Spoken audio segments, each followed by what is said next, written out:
Es ist die Zeit gekommen für noch intensivere Forschungen, dass mehr Wahrheiten zu erkennen sind und die Realität über Illusion steht. Den Ausgang zu finden.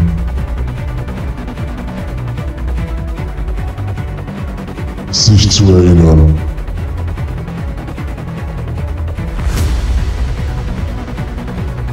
Das ist der Schlüssel.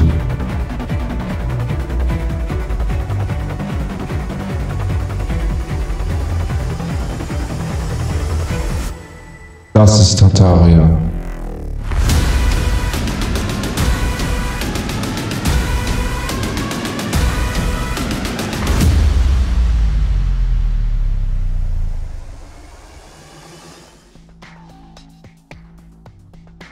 Willkommen im Tartaria Channel.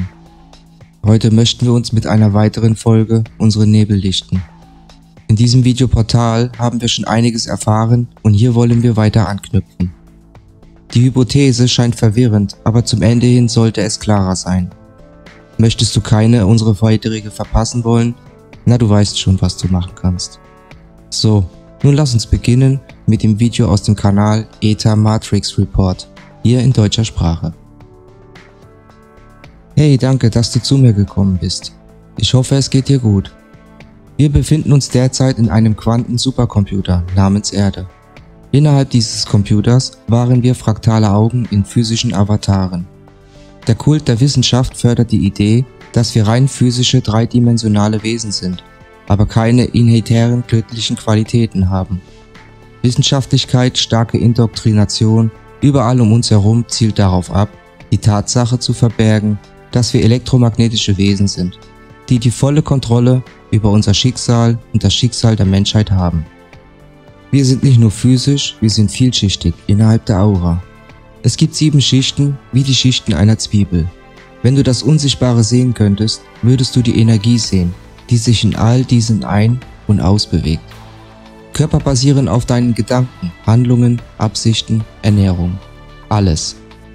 Da all diese Körper miteinander verbunden sind, ist es wichtig, sie gesund und frei von Giftstoffen zu halten. Wir sind nicht nur vierschichtige Wesen, sondern wir sind mehrdimensional und existieren gleichzeitig in verschiedenen Dimensionen und Zeitlinien. Wir fristen alle im Augenblick und Raum. Die Konstrukte sind das Physikalische. Zeit lässt unsere Wahrnehmung linear erscheinen. In der Tat erleben wir nur einen Bruchteil des Gesamtbildes. Alternative Realitäten existieren neben unseren eigenen, die oft in diese aktuelle Realität einfließen, also das, was wir Synchronizität nennen. Störungen in der Matrix, Zufälle, der Mandela-Effekt, Déjà-vu. Das sind wir alle, die das Auftauchen alternativer Realitäten erleben. Ja, ich sage, dass wir ständig durch alternative Dimensionen und Zeitlinien springen. Diese Verschmelzungen von Zeitlinien basiert auf unsere individuellen und kollektiven Schwingungen. Wenn wir mit der größten Liebe aus die Realitäten ziehen wollen, müssen wir uns zuerst darauf konzentrieren, Liebe innerhalb der Illusion der Zeit zu kultivieren. Diese Zeitlinien existieren nicht außerhalb von uns. Sie sind nicht da draußen. Interdimensionale Teile unseres Seins arbeiten zusammen, um Synchronizitäten zu erzeugen. Je offener wir dafür sind, die wahre Natur unseres Seins zu erfahren, desto leichter fließen die besten Realitäten in Zeit und Raum ein. Vieles von der Not, die wir auf dieser physischen Ebene empfinden, ist repräsentativ für die Aufgabe unserer mehrdimensionaler Natur.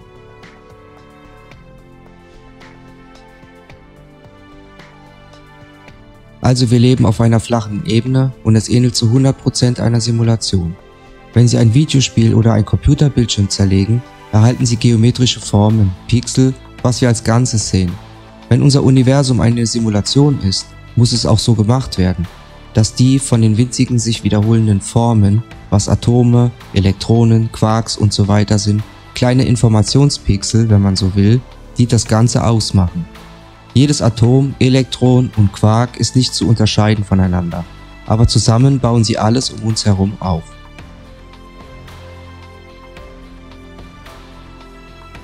In einem Videospiel sind nur die Bereiche sichtbar, die von der Figur gesehen werden. Ebenso haben Teilchen in der Quantenmechanik keinen bestimmten Zustand, es sei denn, sie werden beobachtet. Viele Theoretiker haben viel Zeit investiert, um herauszufinden, wie wir dieses erklären können. Aber Tatsache ist, dass wir uns in einer Art organischer Simulation befinden und nur sehen, was wir sehen müssen, wenn wir es sehen müssen. Eine galvanische Zelle ist eine elektrochemische Zelle, die elektrische Energie aus Reaktionen gewinnt, die innerhalb der Zelle stattfindet. Sie besteht im Allgemeinen aus einer Anode und einer Kathode, die durch eine Salzbrücke verbunden sind. Vereinfacht ausgedrückt sind galvanische Zellen Geräte, die eine chemische Reaktion verwenden, um Elektrizität zu erzeugen. Eine Batterie ist eine galvanische Zelle. Die Anode ist die Elektronenquelle und die Kathode ist der Ort, an dem die Elektronen fließen. Wir leben in einem Quanten-Supercomputer. Die Erde ist ihre eigene Energiequelle, ist sowohl ein Computer als auch eine galvanische Zelle, eine Batterie, die sich selbst mit Energie versorgt. Was wir in dem Polarkreis nennen, ist die Anode und die Antarktis, die Eiswand, ist die Kathode. Die Salzbrücke, die diese zwei Komponenten verbindet, ist eine riesige Menge an Salzwasser, die unsere Ebene bedeckt. Salzwasser macht tatsächlich eine sehr effektive elektrolytische Lösung, um Elektrizität zu leiten und Elektronen von der Anode zur Kathode zu bewegen.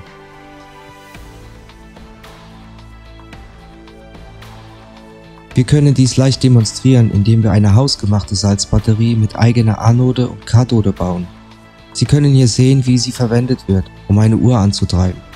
Die Ozeane mit Salzwasser bieten die notwendigen Bedingungen, damit die Pole überall und jederzeit selbsterhaltende freie Energie erzeugen können. Diese Energie im ätherischen Reich existiert und der Äther durchdringt alles. Diese freie Energie ist es, was Nikola Tesla mit seinen Erfindungen nutzte. Tesla wusste über die generativen Fähigkeiten der Erde und seine Erfindungen nutzten die Elektrizität aus dem Ätherreich. Die Kuppel über unseren Köpfen hält die im Äther produzierte Energie zusammen.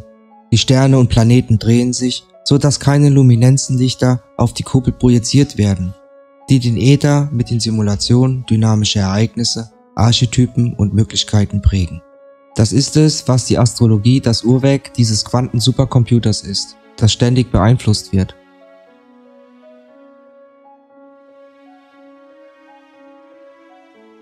Eine große Batterie, die wir auf der flachen Erde sind, ist jetzt eine große Batterie. Um dieses Verständnis zu ergänzen, haben wir die Sonne und den Mond. Die Sonne gibt uns die galvanische Batterienenergie, die von der Nord- und Südpolen erzeugt wird. Die durch die Salzwasserbrücke verbunden sind, und der Mond recycelt diese Energie.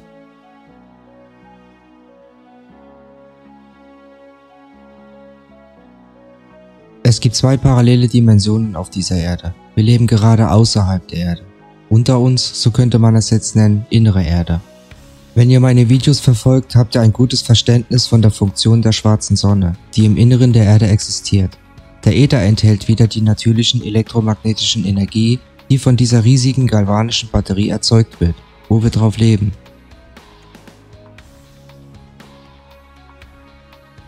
Die Auroralichter sind die natürlichen göttlichen grünen Strahlen, die aus der schwarzen Sonne herausschießen. Die schwarze Sonne nimmt unsere Absicht und sendet sie über diese grünen Astralenergie in den Ätherbereich. Im Wesentlichen sind wir Batterien, die diese Batterie mit Energie versorgen. Unser Individuum und unser Kollektiv sind ständig in Wechselwirkung mit elektromagnetischen Frequenzen, mit der freien Elektrizität des Äthers. Wie ich vorher sagte, der Polarkreis ist die Anode der Erde. Eine Definition von Anode ist der Anschluss, durch den der Strom in eine Batterie eintritt, der Strom, der in diese Erde eindringt. Der Strom der Batterie ist die Aurora Borealis, die aus der Mitte der Öffnung herausschießt. Unsere Kompasse zeigen genau den Bereich. Durch diese Öffnung ist das, was die Griechen als Hyporhera bezeichnen. Wird auch Agatha, Shambhala, der Garten Eden genannt. Die Rechteckwellen des Mondes reichen nicht über die Mitte hinaus. Die Extraktionsmatrix, in der wir uns befinden, erstreckt sich aus diesen Gründen nicht über die obere Erde hinaus. Meine Blutsbrüder und ich erwarten eine Massenflucht ins Zentrum.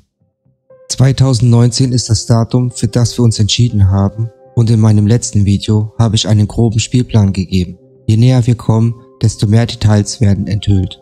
Wenn du dir nicht über deine Absichten im Blut vergossen hast, wird dir nicht erlaubt, mitzugehen.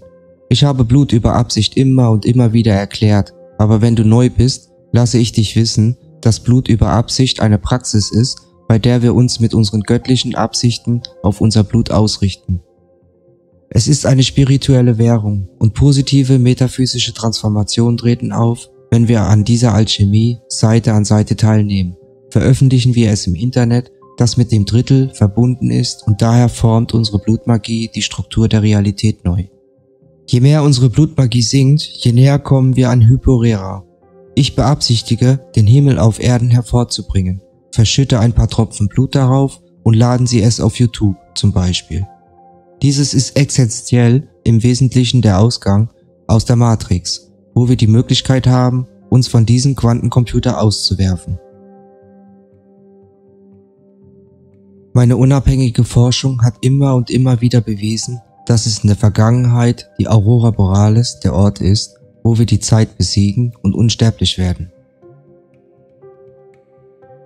Diese Körpergefängnisse werden eine metaphysische Transformation durchlaufen und wir werden endlich die übermenschlichen Fähigkeiten erfahren, die von uns entfernt auf dieser Seite genommen wurde. Vom Zaun im Jahr 2019 werden wir die Tore zum Paradies öffnen. Wenn Sie verwirrt sind, sehen Sie sich bitte meine anderen Videos an. Dieser Quanten-Supercomputer namens Erde ist kein echter Computer, wie viele andere Simulationstheoretiker vermuten, der aber einer ist, von der schwarzen Sonne erzeugt wird, der Schoß der Schöpfung. In der nordischen Mythologie Ginnungagap bezieht sich das auf die schwarze Sonne. Ginnungagap ist der Abgrund, in dem alles Leben am Anfang des Kosmos als das Dachbodengedicht entsprang. Das war das Zeitalter, in dem nichts war. Es gab kein Sand, kein Meer, keine kühlen Wellen, keine Erde, keinen Himmel, kein Gras dort, nur Ginnungagap.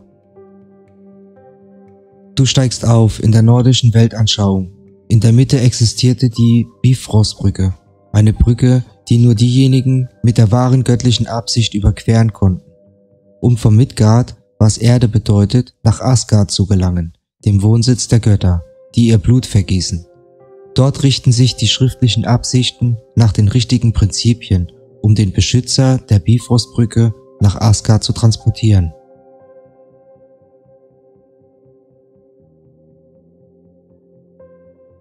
Schau um dich rum, was siehst du? Schau ein wenig tiefer. Medien, Wissenschaft, Bildung, Geld, Autorität, Kontrolle, Konflikt, was dies alles verursacht hat und noch wichtiger, warum wir tief in uns eingetaucht sind. Die meisten von uns wissen, dass dies nicht der Weg ist. Wir sollten die Energie leben, die Extraktionsmatrix des Systems ist, in dem wir alle seit der Geburt hineintransferiert wurden. Es ist unausweichlich, weil wir alle in sie geboren sind. Wir, die Menschen, sind die Energiequelle der Energie-Extraktionsmatrix. Wir sind nichts anderes geworden, wie trockene Batterien, die Energien abgeben und Tag für Tag die Existenz dieser Matrix ermöglichen. Wir manifestieren uns aus Energie und nähren uns auch von ihr. In der Natur leben wir in einer Zeit, in der vom Menschen verursachte elektromagnetische Frequenzen weit verbreitet sind und darauf abzielen, diejenigen zu übertönen, mit denen wir Menschen und alles Leben auf der Erde natürlich harmonisiert sind. Um zu verstehen, warum diese von Menschen verursachten elektromagnetischen Verschmutzungen für uns so gefährlich ist, musst du Gesundheit verstehen, weil wir energetische Wesen sind, die ein Energiefeld ausstrahlen, eine Aura, die selbst elektromagnetisch ist. Der physische Körper kann ohne dieses Aurafelds nicht am Leben bleiben. Die Aura kann sich mehrere Meter vom Körper erstrecken und hat zahlreiche Ebenen, wie die Jahresringe an einem Baum. Sie ist die sich ständig ändernde Signatur unserer spirituellen Ausrichtung und Reise. Bioelektrische Ladungen fließen durch die Nerven des Körpers. Diese Nerven aktivieren unsere Muskeln und alle unsere Organe und Drüsen verbinden den Körper mit unserem Gehirn und mit unseren Gedanken und Gefühlen. Sind unsere Nerven der Kanal, durch den wir bewusst und unbewusst agieren und durch diese Nervenverbindung zu die Chakren und die Aura, die wir sowohl mit unserer physischen als auch mit unserer spirituellen Umgebung verbunden ist. Die Wissenschaft möchte uns glauben machen, dass wir nur die physischen Interaktionen in uns sind, die uns nie die Wahrheit sagen, dass das Physische und Spirituelle in ständiger elektrischer Zirkulation ist. Im Jahr 1952 hat Otto Schumann den natürlichen Puls der Erde entdeckt, die mit einer Frequenz von normalerweise 7,83 Hertz schlägt. Unser optimales Gehirnwellenmuster dupliziert tatsächlich diese Schumann-Resonanz. Die Frequenzen von 7,83 Hertz liegt im Frequenzbereich von Alpha- und Theta-Rhythmen im Gehirn. Beta-Frequenzen werden wahrgenommen, wenn wir bewusst wachsam sind oder wir uns aufgeregt fühlen. Angespannte Angst mit Frequenzen von 10 bis 30 Impulsen pro Sekunde.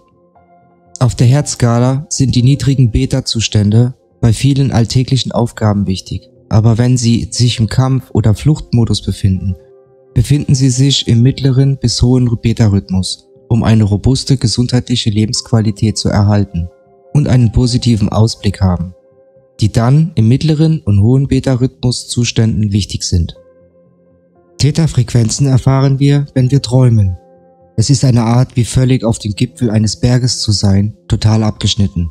Was um dich rum passiert und du weißt, dass Gott real ist und dass alles obligatorisch einfach ist. Wenn du dies fühlst und du es auch durch Meditation erreichen kannst, bist du in einem Theta-Zustand. Seine Frequenz beträgt etwa 4 bis 8 Impulse pro Sekunde. Alpha-Frequenzen werden erlebt, wenn wir uns in einem Zustand der körperlichen und geistigen Entspannung befinden. Bewusst, aber ruhig seine Frequenz beträgt etwa 7 bis 13 Impulse pro Sekunde. Alpha ist die Brücke zwischen Beta und Theta. Alpha-Wellen regeln Tagträume, Fantasie und bezeichnen einen Bewusstseinszustand distanziert und entspannt. Jemand, der die Kultivierung des Alpha-Zustandes meistert, überbrückt erfolgreich das Bewusstsein und das Unterbewusstsein.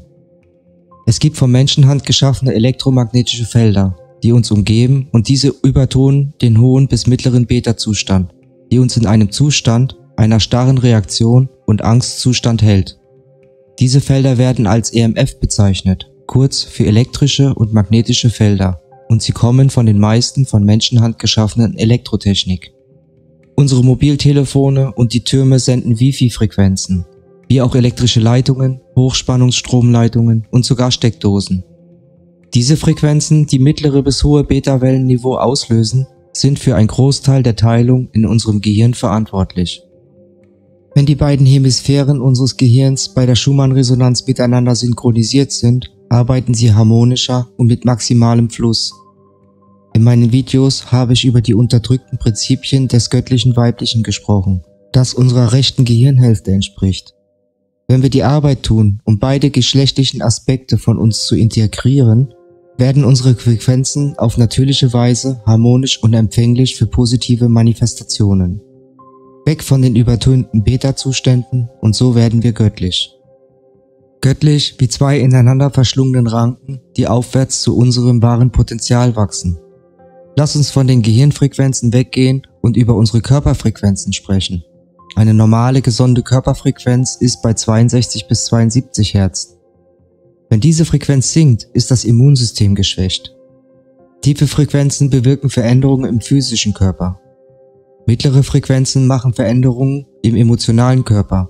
Die wiederum machen Änderungen in den physikalischen Körper. Hohe Frequenzen bewirken spirituelle Veränderungen, die wiederum die Änderungen im ganzen Körper, in bewussten Kreisen, die wir ständig hören. Erhöhe deine Frequenz oder deine Schwingungen.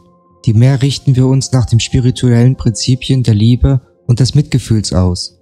Je höher unsere Schwingung, desto mehr Zyklen pro Sekunde in der Herzskala, desto mehr Gelegenheit haben wir, unsere Realität zu beeinflussen, unseren physischen und emotionalen Körper und somit unser Glaube. Das ist nicht dasselbe wie die Gehirnfrequenzen. Höhere Beta-Frequenzen des Gehirns entsprechen einer niedrigen Körper-Geist-Schwingung. Das Weglassen einer höheren Frequenz deutet darauf hin, dass wir weniger dicht werden. Dies ist derzeit eine sehr dichte Ebene, aber es muss keine Manifestation sein, kein langsamer Prozess. Es geschieht sehr schnell, aber nur wenn wir mit unserem höheren Selbst ausgerichtet sind und hochschwingen, zielt diese Matrix darauf ab, uns in giftige Glaubenssysteme zu drängen, die chemische Medikamente, giftige Nahrung und Wasser und giftige Luft. Wenn sich Körper und Geist vollständig in dieser Suppe aus vorgeschriebener Verschmutzung auflösen, kann man nicht hochfrequenziert aufsteigen. ELF bedeutet extrem niedrige frequente Signale, ist eine Hightech-Waffe, die verwendet wird, um den Geist und den Körper zu kontrollieren. 1989, die Juni-Juli-Ausgabe der deutschen Zeitschrift Raum und Zeit, enthielt einen Artikel von Dr. Wolkrott mit dem Titel „Kann der Mensch durch ELF-Wellen manipuliert werden?". Es heißt in dem Artikel, wenn den natürlichen Signalen, die der Körper als Träger erzeugt, Interferenzsignale überlagert werden, könnte das Gehirn mit stimulierenden Zuständen konfrontiert werden, die wir bewusst wahrnehmen, die aber nicht als Realität erscheinen. Die Manipulation des Menschen durch ELF-Wellen ist relativ einfach durchzuführen, was bedeutet, dass diejenigen, die diese Technologien verwenden, Gedanken in deinen Kopf einpflanzen oder sogar mit dir sprechen können. Und du wirst denken, dass es dein eigenes Selbst ist. Denkst du, diese Dinge klingen wie Science Fiction? Nun schau dir diese Patente an. Bei vielen Menschen erzeugen diese Technologien und Frequenzen das Verschlimmern psychischer Erkrankungen, Gefühle der Unruhe, Konzentrationsschwäche, fehlende Orientierung, Migräne und andere negative Manifestationen. Die meisten von uns sind nicht sensibel genug, um diese subtilen Veränderungen der Schwingungen bewusst wahrzunehmen. Wir spüren diese Energieschichten unbewusst. Obwohl die Auswirkung elektromagnetischer Störungen subtil ist, können die Auswirkungen auf lange Sicht erheblich sein und angesichts der Tatsache, dass wir lebendige bioelektrische Wesen sind, kann es nicht gut sein, ständig in EMF und ELF-Wellen gebadet zu werden. Was auch zu dieser elektromagnetischen Suppe beiträgt, sind die Smart Meter, Fernseher und Chemtrails, die den Menschen mit Schwermetallen sättigen. Sie sind nicht nur im üblichen Sinne giftig, sondern macht es auch noch mehr empfindlicher für vom Menschen verursachte Radio- und elektromagnetische Signale, die zu lebenden Antennen werden lassen, und das passiert mit uns. Harp ist Batman, dann sind Chemtrails der Robin. Sie brauchen einander, um zu funktionieren. Die besten Chemtrails schaffen eine Umgebung, in der Harp in der Lage ist, das Wetter zu manipulieren und sogar den Geist. Und weil unser Körper voller Schwermetalle ist, unser Körper sind jetzt wie Antennen und die Frequenzen, die von Harp kommen, können uns manipulieren. Du solltest auf einer rein pflanzlichen Ernährung umgestellt haben, die dir helfen wird, Schwermetalle häufiger und effizienter zu eliminieren. Andere helfende Reinigungsmöglichkeiten sind Seetang, Kieselkur, Chlorella, Spirulina, Colloide Silber, grüne Säfte, Zitronenwasser und Fasten. In den 1930er Jahren wurden wissenschaftliche Studien zu Musikfrequenzen, die am besten für die Kriegsführung geeignet sind, von der Rothschild-Rockefeller Allianz finanziert, vertreten durch die Rockefeller Foundation und der US Navy. Im Jahr 1936, nach langer Recherche, haben die American Standard Association plötzlich empfohlen, das A über dem mittleren C als Standardstimmung auf dem 440 Hertz zu ändern. Schließlich wurden dies international mit den internationalen Normungsorganisationen durchgesetzt, die 1953 die 440 Hertz Stimmung förderte. Bis zu diesem Zeitpunkt war die Standardstimmung 432 Hertz, eine sehr harmonische Frequenz. 440 Hertz Musik provoziert Angst, Feindlichkeit, Materialismus und eine gesamte Trennung von der Natur. Wie du in der Kymatik sehen kannst, 432 Hertz ist sehr harmonisch, fördert einen ruhigen Alpha-Zustand.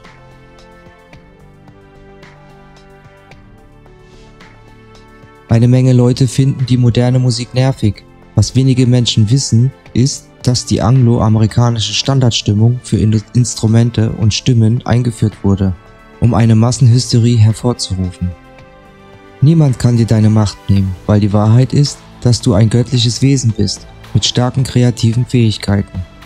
Deine fluktuierenden elektromagnetischen Schwingungen und alles, was du denkst und sprichst, wirken in die Realität. Niemand kann dir deine Zeugungskraft wegnehmen, aber sie können durch bestimmten Glauben entlockt werden. Daher solche Systeme, die eine Realität erzeugen, dass diejenigen, die das Glaubenssystem erschaffen haben, die Richtung unseres Bewusstseins bestimmt, was wir manifestieren.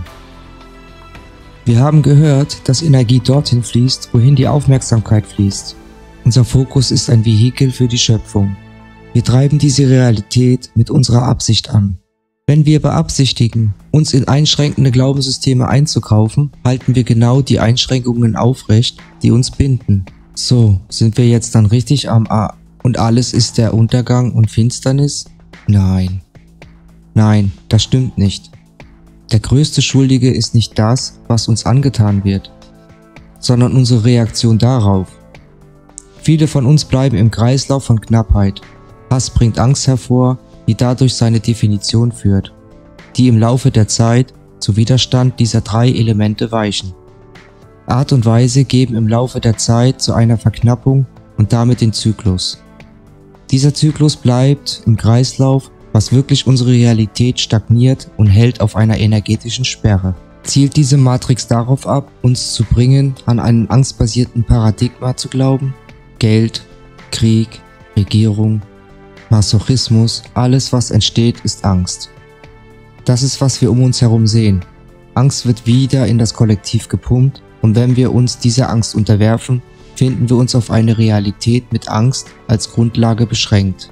Als Ergebnis beginnen wir uns zu wehren. Dies ist nicht die Antwort. Wir müssen den Hass loslassen, die dafür verantwortlich ist, die Angst zu erzeugen und die stattdessen in Richtung Liebe zu bewegen.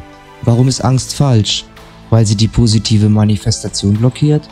Jede Angst in der Psyche fungiert als Malware, die ihre Manifestationsfähigkeiten als Schöpfungswesen dämpft. Wir manifestieren die besten Realitäten, wenn wir unsere Energie auf Fülle und Harmonie konzentriert haben, obwohl die Medien sie glauben machen wollen, dass es sonst so ist. Nicht die Realität, in der wir uns befinden, polarisiert, sondern unsere Wahrnehmung. Davon ist einfach das Zitat schlecht in dieser Welt. Es ist einfach eine Negitation des Guten und des Gesunden.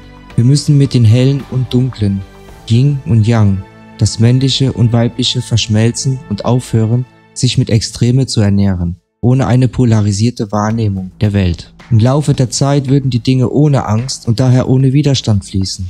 Als spirituelle Wesen können wir nicht in Realitäten eintauchen, auf denen wir nicht zugestimmt haben. Die Energie-Extraktionsmatrix beruht auf eine und nur eine Sache: Zustimmung. Es wurde ein Fundament der Gesellschaft geschaffen, das gemacht wurde, um uns die Beschränkungen auferlegt sind, aber die Wahrheit ist, dass wir uns in Illusionen eingekauft haben und dem Kreislauf der Knappheit nachgegeben haben. Wir diesen Beschränkungen energetisch zugestimmt haben. Die Technologien und Manipulationen um uns herum funktionieren nur richtig, wenn wir uns auf die Frequenzen ausrichten, in denen sie versuchen, uns in Schach zu halten. Ja, ich sage, dass hochfrequente Wesen nicht so von Chemtrails, durch EMFs, durch unterschwelligen kontrollierten Verstand betroffen sind, weil sie über die Frequenzen gestiegen sind, unter denen diese Technologien arbeiten. Deshalb ist es wichtig zu verinnerlichen, dass wir bei jedem Einzelnen das Sagen haben. Ich sage Ihnen, die Elite tut uns nicht wirklich etwas, sondern überredet uns dazu. Wenn sie diese Dinge für uns selbst tun, ist es wie in der berühmten Geschichte vom gekochten Frosch. Wenn sie einen Frosch in eine Pfanne mit kochendem Wasser legen, springt er heraus und er rettet sich selbst. Aber wenn sie den Frosch in eine Pfanne legen, wo das Wasser lauwarm ist und erhöhen nur allmählich die Hitze, wird es langsam gekocht. Noch bevor er es bemerkt, und explodiert er dann. Genau das Gleiche ist uns passiert. Wir wurden nach und nach einer Gehirnwäsche unterzogen mit den trügerischen und subversiven Dogmen der modernen Welt, Gesundheitswesen, Medien, Bildung und Unterhaltungsströme. Wir wurden in der Tat dazu erzogen, Sklaven innerhalb dieser Matrix zu sein, und viele von uns tragen deshalb das Gefühl der Hilflosigkeit in sich und geben unsere elektromagnetischen Ladungen und individuellen Frequenzen weiter, die geleitet werden von den verborgenen Kräften dieser Welt. Als göttliche Quellwesen willst du dich entspannen und erforschen, möchtest Abenteuer leben, mit der Einsicht des Universums und ihrer eigenen Essenz gefüllt sein. Aber wie ein Uhrwerk zielen Kräfte darauf ab, Dinge aus ihnen herauszuholen. Den ganzen Tag, dein Geld, deine Zeit, deine Körperlichkeit, dein emotionales Terrain. Und das aus diesem Grund wachen viele von uns auf mit 40 oder 50 und fragen sich, wo die Zeit geblieben ist. Tief im Inneren zu wissen, dass sie nach Jahren der Extraktion unerfüllt fühlen. Dies ist natürlich nur möglich, wenn sie den Bedingungen dieser Matrix zugestimmt haben. Je mehr von uns nicht einverstanden sind und sich sogar Schritt für Schritt vom System lösen, desto stärker werden wir. Diese Matrix zielt darauf ab, unsere Gesundheit und Vitalität zu senken, unsere emotionale Ausdauer, unser Wohlbefinden, unsere Fruchtbarkeit, unseren IQ, unseren Sinn für Menschlichkeit und vor allem zielt diese Matrix darauf ab, unseren zu senken der Ermächtigung. Also besteht der erste Schritt zur Überwindung dieser Situation darin, die Kraft in uns zu erkennen, wenn wir unseren Geist von negativen Vorbildern und Mustern des Seins befreien, um unser volles Potenzial auszuschöpfen. Genau diese Arbeit zu tun, hilft uns, unsere Energie zurückzugewinnen, damit wir anfangen können, sie selbst zu lenken. Ich befürworte Meditation, Introspektion, alte Gewohnheiten aufzulösen, aus dem Herzen leben, Sonnenblick, Erdung und eine gesunde pflanzliche Ernährung. Es gibt viele Wege zum gleichen Ergebnis, aber der Punkt ist, wir müssen nach innen gehen und uns daran erinnern, wer wir sind. Viele von uns haben sich selbst nie wirklich getroffen. Jetzt ist die Zeit, es ist nicht immer einfach und auch ich selbst habe viele Schmerzen, um tiefer in mich einzutauchen, wenn wir können. Seien Sie ehrlich zu uns selbst, wir kommen der Essenz der reinen Liebe und Göttlichkeit ist immer näher. Normalerweise diskutiere ich auf meinem Kanal Themen zur flachen Ebene und ich höre oft Leute fragen, warum es keine Rolle spielt, ob die Erde flach ist oder nicht. Hier ist warum. Wenn wir glauben, dass wir auf einem sich drehenden Globus im endlosen Weltraum leben, glauben wir an den Urknall, weil sich das Universum aufgrund des Urknalls in einem winzigen, zufälligen Ereignis entfaltete und Planeten, Sterne und den gesamten Weltraumstaub sammelte und die Erde bildete sich aus einem geschmolzenen Gestein, begann sie schließlich abzukühlen und das Leben entwickelte sich. Diese Theorie des Urknalls führt uns zu der Idee, dass sich der Mensch wieder aus Affen entwickelt hat. Der Wahrheit, wenn wir an die Evolution glauben. Die zufällige Erschaffung unserer Welt, die wir von Affen abstammen, nutzten wir unser kollektives Bewusstsein, um eine Welt zu stärken, in der spirituelle Kräfte als Unsinn angesehen werden, was uns eine Denkweise gibt, die uns sagt, dass das Material der einzige wirkliche Aspekt der Realität ist. Indem wir uns nun auf das Material und seine Prozesse konzentrieren, wie die Wissenschaft es vertritt, bleiben wir gutgläubig und unterwürfig gegenüber dem, was uns gegeben wird, anstatt anzuerkennen. Wir sind diejenigen, die die Kontrolle darüber haben, wie sich diese Realität organisiert. Nichts geht ins Physische über, bevor es in die Spirituellen verarbeitet wird. Der Äther ist das Modell für das Physische und nicht umgekehrt. Um die Realität zu beeinflussen, müssen wir zuerst die Absicht haben, sie auf eine bestimmte Weise zu beeinflussen. Es gibt viele interessante Dinge an diesem Ort. Die Erde ist flach, die Sonne über unseren Köpfen ist ein Bewusstseinsvehikel für eine Schöpfung. Wir sind keine Affen, wir sind Geister, die fleischige Avatare bewohnen und wenn du mehr in die Natur der flachen Erde-Realität eintauchen möchtest, sieh dir meine anderen Videos an. In der Vergangenheit an dieser Stelle habe ich über Archonten gesprochen. Es ist nicht wirklich wichtig, wie sie es nennen. Dämonen nennt man Archons, Djinn. Diese sind negative parasitäre Wesen, die zurzeit die Erde als Tankstelle, als Hotspot für energetischen Vampirismus nutzen. Der größte Teil dieser Arbeit geschieht in unserem Geist, in unseren Astralebenen. Diese Parasiten provozieren negative Gedankenformen, um sich von ihnen zu ernähren. Sie provozieren schwach vibrierende Emotionen, das ist ihre Nahrung, unsere extrahierende Energie. Viele dieser Wesen sind in direkter Form der Kommunikation mit der Elite. In schwarzen Magiezeremonien und Ritualen ist es wie ein interdimensionaler Lieferdienst. Wesenheiten extrahieren unsere negativen Emotionen und verwenden sie, um den Kreislauf der Knappheit aufrechtzuerhalten. Mit anderen Worten, unsere Energie wird genutzt und in den internetdimensionalen Zentren gespeichert. Energiebanken. Und das ist es, was täglich daraus gezogen wird, wenn sie eine Einflussrealität manipulieren wollen. Aber wir sind nicht diesen Manipulationen nicht hilflos ausgeliefert. Wir sind im Kern Liebe. Ich bin nicht besorgt, denn alles andere als Liebe ist ein Virus innerhalb dieses Selbst. Wenn es nicht Liebe ist, bist du es nicht. Wenn du den Geist und das Herz von Negativität aushungerst, diese Wesen verhungern und sie werden weitergehen müssen. Eine andere Brennstoffzelle finden. Meditation ist ein lebenswichtiges Werkzeug, um zentriert zu bleiben, von Polarität wegzukommen und sich in Richtung Stabilität zu bewegen, dieses Gefäß zu erhalten. Es ist wichtig zu fasten, Ausübungen im Anschluss an eine Ernährung auf pflanzlicher Basis bleiben, von Fluorid fernbleiben und die Beseitigung der Giftstoffe so weit wie möglich. Alle Praktiken, die für die allgemeine Vitalität kultiviert werden sollten, wenn wir emotional, spirituell und physisch auf uns selbst aufpassen. Es ist dann einfacher, den Einfluss dieser Einheiten zu identifizieren. Ich alleine kann nicht die Gesellschaft ändern für das Bessere. Dies ist die kommerzielle Erzählung. Ja, du alleine das Kollektiv nicht ändern. Aber wenn du dein eigenes Bewusstsein transformierst, indem du die Bedingungen umkehrst, die dein göttliches Potenzial begrenzen, sie sich dann weiter von der Energieextraktionsmatrix befreien. Zu viele Köpfe verlassen dieses System, entfernt die Verarbeitungsfähigkeit dieser Matrix, ohne unsere Zustimmung. Sie schrumpft zusammen. Wir können dies alle einzeln tun und wie ich immer wieder gesagt habe, es tut es. Es passiert nicht, dass wir wütend werden, protestieren oder Veränderungen fordern. Es ist ein interner Prozess. Jeder von uns hat die Verantwortung, einen positiven inneren Raum zu kultivieren.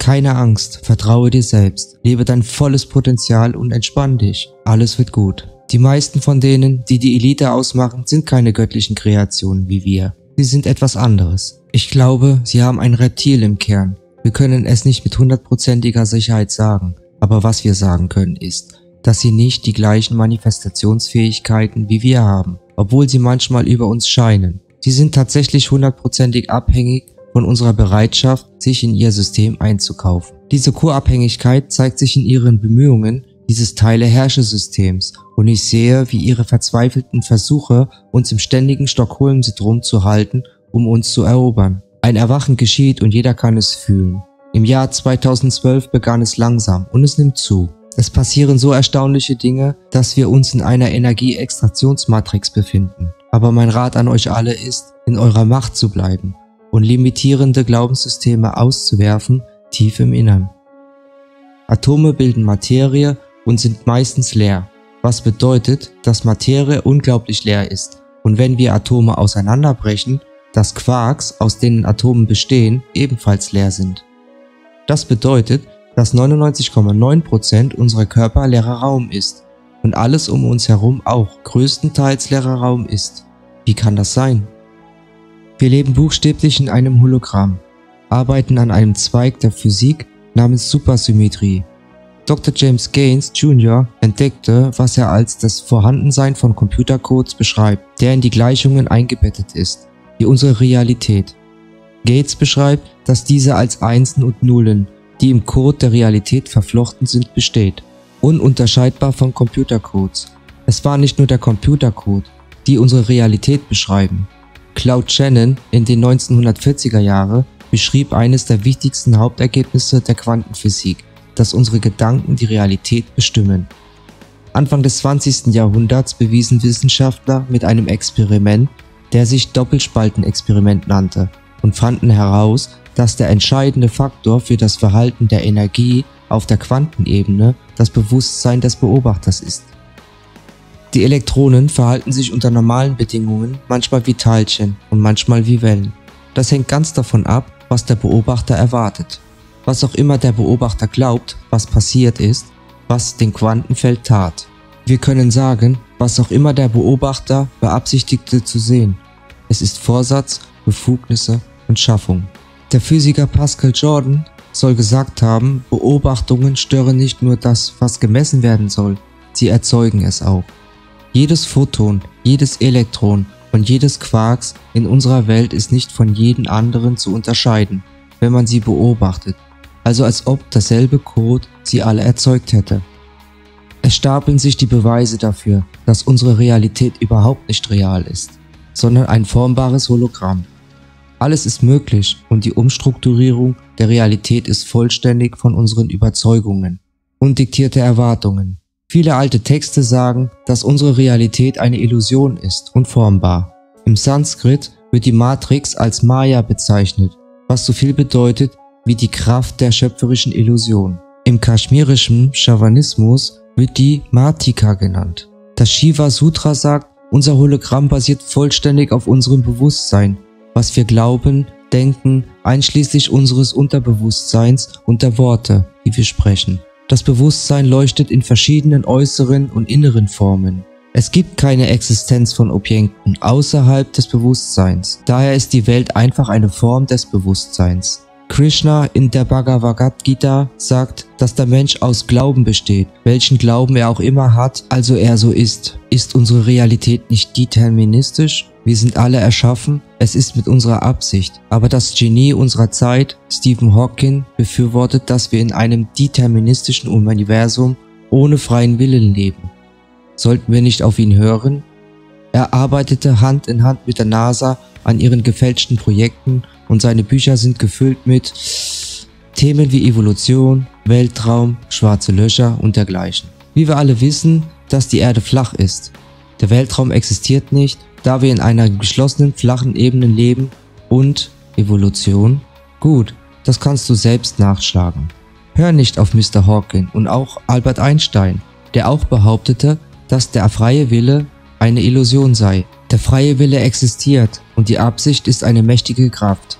Wie wir wissen, wenn man sich auf dem Niveau des Hawkins befindet, den letzten der magischen Szene, offenbart man etwas Wahrheit. Hawking sagt, aber vielleicht sind wir mit einer riesigen Computersimulation verbunden, vielleicht sind wir Charaktere in einem Computerspiel, das von Außerirdischen gespielt wird. Wir werden nicht von Außerirdischen gespielt. In Ordnung, es ist eine Lüge.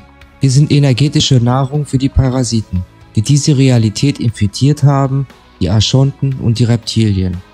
Die Archonten, Nanobots, wie auch immer man sie nennen möchte, diese energetischen Parasiten, haften durch uns, durch die Frequenzen von Wut, Angst und Sucht. Wir wissen bereits, dass Gleiches anzieht, wie das Gesetz der Anziehung. Wenn wir in diesen niedrigen Frequenzen und Emotionen schwelgen, bereiten wir uns auf energetische Manipulation vor. Wir alle kennen Menschen, die früher in ihrer Realität frei fließend waren, aber schließlich ein Teil des Systems wurden. Dies geschah nicht aufgrund von Reife oder Altern, wie es uns gelehrt wird, sondern weil Tag für Tag diese Realität angetrieben wird. Wenn wir unsere Gedanken, Wahrnehmungen und die Einstellungen gegenüber den Grenzen verändern, die Frequenz der Archonten öffnen, in dem Leben, das ist, was bei uns wieder das widerspiegeln wird, wie die Welt uns behandelt. Wenn wir an Begrenzungen glauben, existieren diese Parasiten nur in einem kleinen Frequenzband, aber leider tun das viele Menschen. Auch die Parasiten verstehen die Liebe nicht. Sie kennen nur Machtkontrolle und Manipulation, weil unsere Seelen im Kern reine Liebe ist. Können wir über ihren Frequenzbereich hinaus, über ihre Existenzebenen hinaussteigen? Wenn genug von uns dies tun, wird diese ganze Matrix immer wieder zusammenbrechen. Wissenschaftler haben es versäumt zu beweisen, dass Bewusstsein vom Gehirn kommt, weil unser Bewusstsein von anderer Stelle kommt und nicht in unserem Körper verankert ist. Wenn du Elektroden in ein Gehirn einbaust und bemerkst, dass es Aktivitäten auf einem Gehirnmonitor gibt, bedeutet dies nicht, dass es ein Bewusstsein gibt. Auf der gleichen Weise konnten sie einen Fernseher mit Strom versorgen und bemerken elektrische Veränderungen auf dem Monitor. Aber man würde nicht sagen, dass der Fernseher das Programm erstellt. Das Programm muss von woanders gesendet werden und verwendet das Fernsehen als Medium, als Gefäß. Wir wissen, wird Hollywood verwendet, um Wahrheiten über unsere Welt zu verbergen. Die Matrix ist ein Film, der uns viele Wahrheiten über die Matrix zeigt. Neo, die Hauptfigur, zeigt die wahre Natur der Welt, von der er dachte, dass sie zu Beginn des Films echt ist. Ein Parasit wird aus Neos Nabel gesaugt. Dies steht für die parasitierenden Entitäten, die wir alle beherbergen. In der nächsten Szene bietet Morpheus Neo die rote oder die blaue Pille an.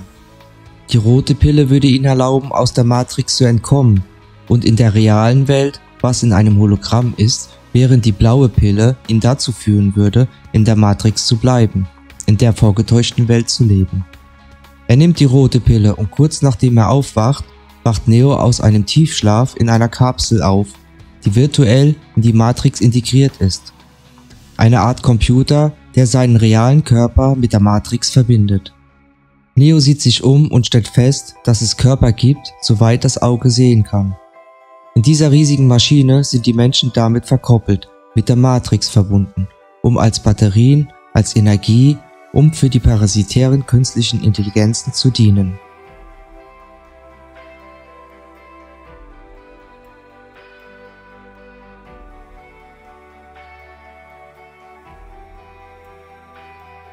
Was ist die Matrix? Kontrolle? Die Matrix ist eine computergenerierte Traumwelt, die gebaut wurde, um uns unter Kontrolle zu halten. Für das. Also, Neo weiß, dass die Erde nichts mehr als ein Hologramm ist, eine Fälschung der Realität, die nur scheinbar so real ist. Weil er Neo aufgeweckt hat, ist er physisch von der Matrix abgekoppelt und bewegt sich nach unten mit einer Rutsche. Er wird von den Mitgliedern aus der Stadt Zion aufgelesen und wird mit dem Satz „Willkommen in der realen Welt" begrüßt. Neo fragt „Bin ich tot?" und hat als Antwort bekommen „Weit davon entfernt". In der Bibel steht, Zion ist gleichbedeutend mit der Stadt Gottes. Die meisten Leute erkennen Jerusalem als das an, aber ich sage ihnen: In einigen Denkschulen war Zion der Eingang zu einer himmlischen Sphäre. Im Film befindet sich Zion tief unter der Erde. Es gibt ein Loch in der Mitte unserer Ebene und durch diese Öffnung erleben wir ein interdimensionales Flipflop. Wir reisen in ein Paradies. Zion befindet sich jenseits dieses Wirbels. Zion wurde von den Maschinen, die diese Avatare ähnlichen Szenario betrieben, als ein Druckablassventil für das gesamte System zugelassen, so dass die Menschen, die erkannten, dass die Matrix nicht real war, bequem entfernt und isoliert werden konnten. Die Maschinen, die Parasiten, unterbrechen diesen Prozess nicht. Sie lassen einfach diejenigen, die aus der Matrix aufwachen und gerettet werden. Der Film Der 13. Flur befasst sich auch mit dem gleichen Konzept. Die Hauptfigur entdeckt, dass seine Realität vollständig holographisch ist. In der letzten Szene wird er getötet und wacht in einem ursprünglichen Körper auf, das durch ein Gerät des virtuellen Realitätssystems verbunden ist. Er wacht an einem hellen Ort auf, was wie eine Art Paradies zu sein scheint. In Avatar werden Menschen in Kapseln eingesteckt und gehen in die Welt von Pandora. Im Film Fluss der Seelen wird gezeigt, dass die Menschen sich entschieden haben, sich in eine falsche Realität einzuklinken, als sie gerade dabei waren, das zu entwickeln, was diese Filme uns erzählen. Wir sind unbedeutend, sagen sie uns, dass die Realität, in der wir leben, gefälscht ist und diese nicht unsere wahren Körper. Wir haben ursprüngliche Körper, die zurzeit schlafen und unser Bewusstsein lediglich in diese Realität hochgeladen, angeschlossen an einem schiefgelaufenen Experiment. Es gibt keine Möglichkeit, es wirklich herauszufinden. Diese Körper sind wie der Fernseher, der als Gefäß für die Übertragung von Programmen verwendet wird. Diese Körper sind Avatare. Am Anfang der Matrix sehen wir einen Reptilientyp, ich, denn das repräsentiert, dass dieser Ort von Reptilienkräften betrieben wird. Wir wissen, dass Reptilienaugen vertikale Schlitze haben. Nachdem wir dies sehen, erscheint ein Lichtblitz, der wie Saturn aussieht. Saturn ist ein Instrument und spielt eine mentale Rolle in dieser holographischen Realität. Saturn und der Mond arbeiten zusammen, um Rechteckwellen zu projizieren, die diese Matrix fördern. Wir nennen dies Saturn-Mond-Matrix. Diese Rechteckwellen verstärken unsere gefälschte Realität, ein Versuch, unsere Spiritualität und Körper von der unbegrenzten Kapazität zu limitieren. Die Saturn-Mond-Matrix schafft eine einschränkende Realität für uns alle. Wenn ich Saturn und den Mond sage, meine ich die Energiekörper, keine wirklichen Planeten, da wir in einer geschlossenen flachen Ebene leben. Das ist anfangs vielleicht schwer zu verdauen, aber diese Energiekörper immer noch funktionieren und uns beeinflussen.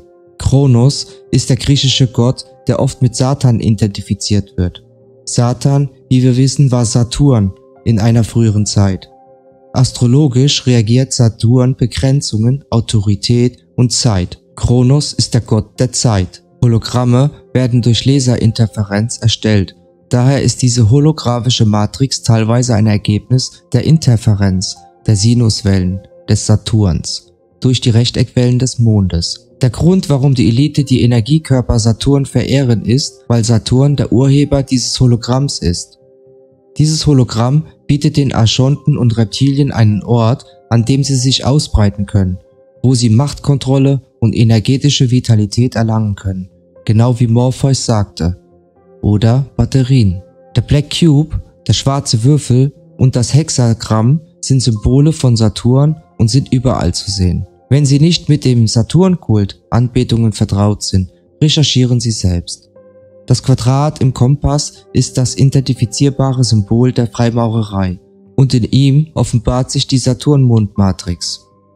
Der Kompass steht für die kreisförmige Sinuswellen, die vom Saturn kommen. Das Quadrat steht für die Rechteckwellen, die vom Mond kommen. Diese rieselfähigen Sinuswellen von Saturn strahlen auf den Mond und werden zu Rechteckwellen, die starr sind und dann treffen direkt auf das Raster, die auf unserer flachen Ebene platziert ist. So wie die Bibel sagt, dass wir wurden in Sünde geboren, was eigentlich tatsächlich bedeutet, in Sinus geboren wurden. Die frei fließenden Sinuswellen, Realität repräsentiert unendliches Potenzial. Wie bei Babys und Kindern ist unsere göttliche Essenz stark, zusammen mit unserer Hellsichtigkeit und telepathischen Kräfte. Aber im Laufe der Zeit und mit genügend Indoktrination werden die Saturn-Mondmatrix-Rechteckwellen dominant und wir verlieren diese Essenz. In 2001 eine Odyssee im Weltraum, auf die alles mit dem Monolithen zu Beginn des Films angespielt wird. Der Monolith, der seltsamerweise ein schwarzer Würfel ist, weist die primitiven Affen an, sich zu entwickeln. Später im Film wird eine Astronautencrew auf dem Mond gezeigt, wo die Monolithmaschine einen kreischenden Interferenzton aus dem Gitter aussendet, wie eine Struktur. Kubrick enthüllte, dass der Mond quadratische Wellen ausstrahlt. Das ist eine augenzwinkernde Art zu sagen, dass die Menschen als göttliche, schöpferische Wesen von Natur aus fehlerhaft sind und diese quadratischen Wellen brauchten, um uns die Schranken zu weisen, also sich aus der primitiven Wildheit heraus zu entwickeln. Später im Film wird enthüllt, dass der Mondmonolith Radiofrequenzen an Jupiter gesendet hat. Im Roman ist dieser Planet eigentlich Saturn und es ist bekannt, dass Kubrick in der letzten Minute die Entscheidung getroffen hat, den Planeten von Saturn zu Jupiter zu ändern, sodass, obwohl die Wahrheit in diesem Film nicht absolut prägnant ist, die Saturn-Mond-Matrix mehr als angedeutet wird. Dass das goldene Zeitalter des Saturns in vielen alten Texten eine Zeit ist, die als ein Zeitalter der Harmonie und Glückseligkeit erinnert, sagte der griechische Dichter Hesiod: Eine goldene Rasse sterblicher Menschen, die zur Zeit von Kronos, Saturn lebten, als er im Himmel regierte. Und sie lebten wie Götter, ohne Herzensleid, fern und frei von Mühsal, elendes Alter ruhte nicht auf ihnen. Die fruchtbare Erde trug sie unaufhaltsam und reichlich mit Früchten. Sie wohnten in Leichtigkeit und Frieden auf ihrem Land mit vielen guten Dingen. Sie wohnten in Ruhe und Frieden auf ihrem Land mit vielen guten Dingen, als ein Ereignis stattfand, das weiterhin als die Sintflut bekannt ist und beendete dieses goldene Zeitalter des Saturns. Der Saturn explodierte und die größte seiner historischen Katastrophen hindurch ist die Sintflut, als viele Gelehrte sagen, dass die große Flut aus vielen alten Texten stammte. Saturn wurde zerstückelt, aber als er wieder zusammenkam, war er viel kleiner und enthielt Ringe, die zuvor in der Literatur nicht vorhanden waren. In der Literatur wird über die Sintflut viel darüber gesprochen, wie sich die Katastrophe im Weltraum ereignete, aber wir wissen, dass der Weltraum kein wirklicher Ort ist, erzählt uns die Geschichte etwas viel Interessanteres. Saturn hat immer eine wichtige Rolle in dieser holographischen Matrix gespielt.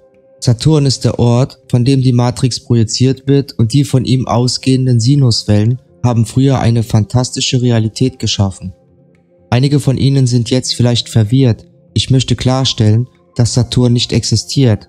Es ist nicht von Natur aus böse, aber sobald wir mit dem Mond verbunden waren, wird die ausgehende Welle verändert und zu einschränkenden Zwecken verwendet. Dass das Leben fantastisch war, nun denken Sie an den Garten Eden, die riesigen Bäume, die einst im Überfluss gediehen, die Geschichte von Lemura und dem Kontinent Mu. Es war das Zeitalter des Saturns und wahre Begrenzungen existierten noch nicht. Wir schwelgen in Telepathie und Einheit mit den Energien um uns herum, aber etwas ist passiert. Dieser holographische Projektor wurde gehackt. Die Matrix wurde von Reptilien und Archonten infiltriert und der Projektor Saturn wurde irgendwie gemorpht. Nachdem das einstige goldene Zeitalter des Saturns unterbrochen wurde, existierte jetzt eine neue schreckliche Realität. Wir verloren unsere Telepathie und andere Mächte. Die Zeit wurde festgelegt, Begrenzungen wurden zum Gesetz des Landes und dieser holographischen Spielplatz hörte auf, frei zu fließen. Viele Kulturen sprechen darüber, dass der Mond nicht immer interdimensional am Himmel war. Der Mond projiziert eine falsche Lichtfalle, die nach dem Tod, wenn wir durch sie eintreten, in einen anderen Körper in dieser Matrix ohne Erinnerung transferiert werden. Ich möchte schnell in den Worten den Geist des Sonnensystems Inkarnation präsentieren. Unsere Worte sind Zaubersprüche, die sich aus der Rechtschreibung ergeben und uns oft die Wahrheit über die Natur der Realität offenbaren. Sonnensystem ist ein Seelenködersystem. Ein Spirit, Geist, ist Speer, Spear es. Das ist, was der Mond und die Wesenheiten, die hinter den Kulissen arbeiten, versuchen mit unserem Geist zu tun. Bei der Inkarnation ist das Kar, ist das Wurzelwort Fleisch, im Fleisch gegessen. Die parasitären Wesenheiten fressen unseren Energien, während wir im Fleisch sind. Also um alles zusammenzufassen, was ich präsentiere, wurden wir irgendwie in dieser holographischen Matrix hochgeladen. Unsere ursprünglichen Körper existieren auf der anderen Seite unserer flachen Ebene. Durch den Wirbel in der Mitte dieses Hologramms war nicht immer korrumpiert. Es war im sogenannten goldenen Zeitalter des Saturns fantastisch, aber die holographische Projektor wurde von schwingungsarmen Wesenheiten gehackt, die darauf abzielen, diesen Teil der Ebene als Möglichkeit zur Machtkontrolle zu nutzen und uns als Energieträger zu nutzen. Erst als der Mond am Himmel aufgestellt wurde und seitdem die meisten Seelen, die physisch sterben, immer wieder in diese Matrix zurückgeführt werden, damit sie sich nicht verlassen können, vermute ich, dass wir von der Existenz des Mondes zwischen unseren wahren Körpern, die andere Seite und diese holographischen Avatare hin und her gehen konnten. Also jetzt stecken wir hier fest. Bedeutet das, dass alles Untergang und Finsternis ist? Nein. Zu wissen, dass diese Information der erste Schritt zur Erleuchtung sein könnte, wie ich am Anfang dieses Videos sagte.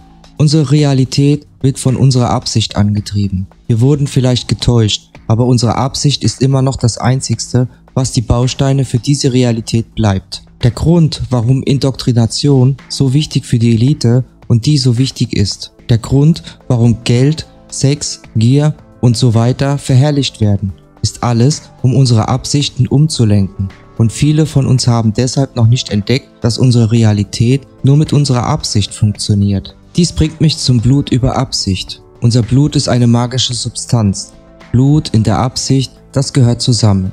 Mit ihm reprogrammiert man dieses Hologramm neu. Du willst den Beweis, dass die Elite unser Blut und das Blut unserer Kinder seit langer Zeit vergossen hat? Sie vergießen unser Blut in Kriegen und fabrizierten Terrorismus und sie vergießen das Blut unserer Kinder. Daher die zahlreichen Berichte über satanische Rituale und die vielen Kinder, die vermisst werden, jedes Jahr. Der Georgia Guidestone, kurz gesagt die Blaupause für die globale Übernahme. Sie können die Richtlinien selbst lesen und lassen Sie sich nicht von der netten Sprache täuschen. Aus der Vogelperspektive sehen wir Blut auf dem Deckel. Die Absicht ist in den Stein geschrieben und ein Blutopfer wurde für die Absicht gelegt. Hier ist, was ich meine. Es wird Blut vergossen, auf dieses Blut kann eine Absicht gelegt werden. Je mehr Blut für eine bestimmte Absicht vergossen wird, desto mehr kommt diese Absicht zum Tragen. Das Hologramm verändert sich entsprechend. Die Elite stellte ihre bösen Absichten auf unser Blut und dies hilft, ihre verdrehte Handlungen zu stärken. Das wird auf der ganzen Welt praktiziert. Viele von uns haben ihr Blut über unsere göttliche Absicht verschüttet. Sie können das Gleiche tun, um diese Matrix zum Wohle aller neu anzuordnen. Es ist einfach und man kann nichts dabei falsch machen.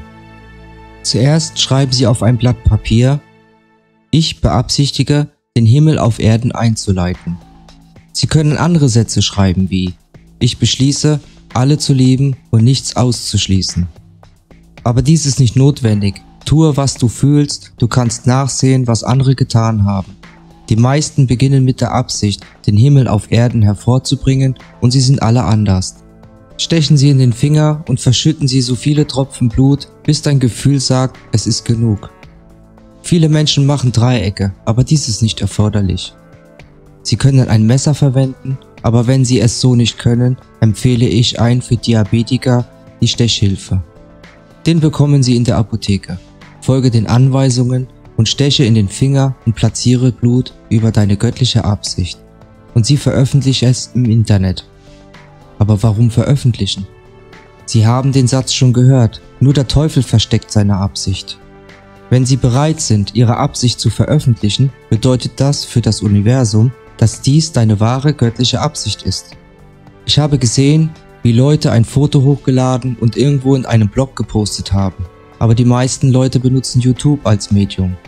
Dort das mit den Schlüsselwörtern registriert Himmel auf Erden ist, in diesem Hologramm. Es gibt noch viele von uns und mit der Zeit, wenn wir genug Leute haben, wird diese Blutmagie die Essenz des Ortes verändern, an dem wir leben, und es wird einen Punkt geben, an dem alle von uns, die unser Blut vergießen, durch den Wirbel im Zentrum gehen werden, von unserer Ebene in ein Paradies. Die von der schwarzen Sonne angetrieben, wo wir in unserem ursprünglichen Körper aufwachen und uns schließlich trennt von der Matrix. Vergessen Sie nicht barfuß zu Fuß auf trockenem Boden zu gehen und blicke in die Sonne jeden Tag, die uns mit der göttlichen Energie verbinden hilft. Von der Sonne und von der Erde aus können wir unsere Absichten gegenüber diese Lebewesen aussprechen und weitere Führungen in unserem täglichen Leben erhalten. Wie ich bereits sagte, wenn genug von uns unsere Frequenzen erhöhen, wird die gesamte Matrix zusammenbrechen, und dies ist meine Absicht bei der Verbreitung dieser Information. Danke fürs Zuschauen, bleibt gesund und zentriert. Ich liebe euch alle. Dein Tartaria Channel.